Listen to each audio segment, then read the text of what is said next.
బ్రోచే వారెవరే అనే త్యాగరాజ కృతి శ్రీరంజని రాగంలో ఉంది. దాన్ని పరిశీలించినట్లయితే పల్లవిలో బ్రోచే వారెవరే రఘుపతే, మమ్మల్ని బ్రోచేవారు ఎవరున్నారు? రఘువంశంలోని ఓ రాజా, పతే అంటే పతి, రాజు. బ్రోచేవారెవరే, నిన్ను మించిన వాళ్ళు ఎవరున్నారు? నువ్వే మమ్మల్ని రక్షించాలి. బ్రోచేవారెవరే, శ్రీరామ నరుణ, శ్రీరామ నువ్వు తప్ప మాకు వేరే దిక్కు లేదు. బ్రోచేవారెవరే, సకల లోక నాయక, సమస్త లోకాలకు నాయకుడు నువ్వే కదా, నువ్వే మమ్మల్ని రక్షించాలి. బ్రోచేవారెవరే, నరవరనీసరి, నరులలో శ్రేష్ఠుడైనటువంటి ఓ రాజా శ్రీరామ, నీకు సరి సమానమైన వాళ్ళు ఎవరూ లేరు.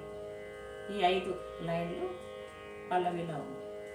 ఒక చరణం చూస్తే దేవేంద్రాదులు మెచ్చగను లంక దయతో దానము సంగి సదా బ్రోచేవారెవరే.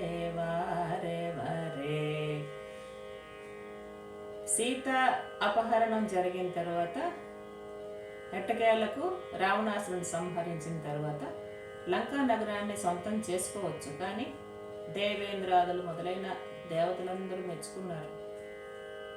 మెచ్చుకున్నాక ఆ రాజ్యాన్ని రావణాసురుని సోదరుడైనటువంటి విభీషణుడికి ఇచ్చేసి ఆయన పట్టం కట్టేసి దయతో వచ్చేసారు. వెనుతిరిగి సీతమ్మ వారితో మళ్ళీ అయోధ్యకి వచ్చారు. వాలినొక్క కోలనేసి రవి బాలుని రాజుని గావించి చూచి బ్రోచేవారెవరే. వాలి ఇంద్రుని కుమారుడైనటువంటి వాలిని ఒక్క కోలనేసి అంటే ఒక్క బాణంతో నేల కూల్చి, రవి బాలుని సూర్యుని కుమారుడైనటువంటి సుగ్రీవుని కిష్కింధకు రాజుని చేసి, వాలినొక్క కోలనేసి రవి బాలుని రాజుని గావించి చూచి బ్రోచేవారెవరే రఘుపతే. 3వ లైన్ చూసుకుంటే చరణంలో ముని సవంబు చూడ వెంట జని కలమారి చాదుల తంబు చేసి బ్రోచేవారెవరే.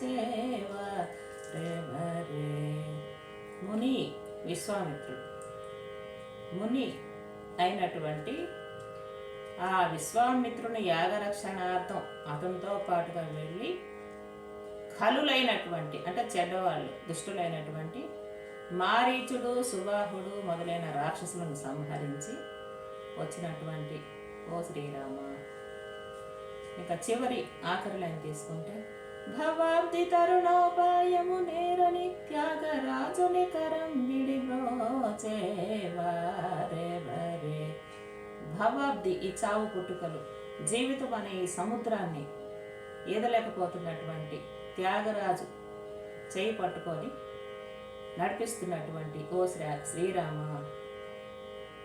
నన్ను బ్రోచేవాడివి నీవే సుమా అంటూ రామాయణంలోని కేవలం రామాయణంలోని ఘట్టాన్ని తీసుకొని త్యాగరాజస్వామి